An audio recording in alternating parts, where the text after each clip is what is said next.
I think 3 years ago when I started, 2 to 3 years ago when I started to work with our different arts group sa ating pong lalawigan, one of my dreams is to, of course, include a celebration or an art exhibit during the celebration of Unang Sigaw ng Nueva Ecija. And I do believe that for the past years, our artists, our local artists are clamoring for an activity like this.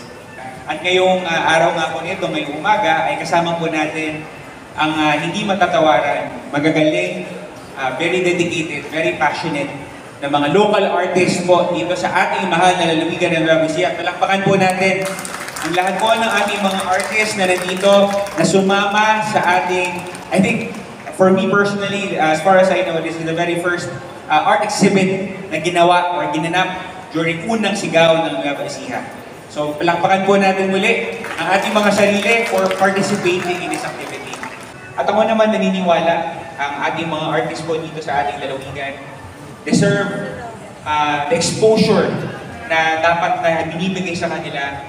And tayo po na nandito ngayon sa SM ay syempre, we need to also believe that our artists, these artists, kung tayo 128 years ago ay pinangunahan ni General Mariano Llanera at ni Pantaleon Balmonte at ng iba pa natin mga bayani, ako po'y naniniwala na ang mga artists po natin ngayon sa panahon na ito, ang mga makabagong bayani na patuloy na nagtataguyod, hindi lang sa pisikal na laban, pero ang mas importante, ang ating mga artists ngayon ang nagpapakita na patuloy na laban ng Novo Ecijano.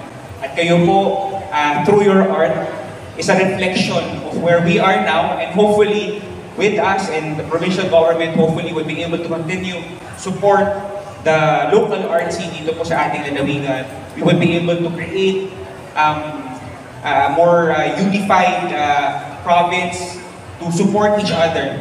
Dito po sa ating lalawigan, alam po natin, napakadami natin mga kilalang mga artists, hindi lang po dito sa lokal, but international.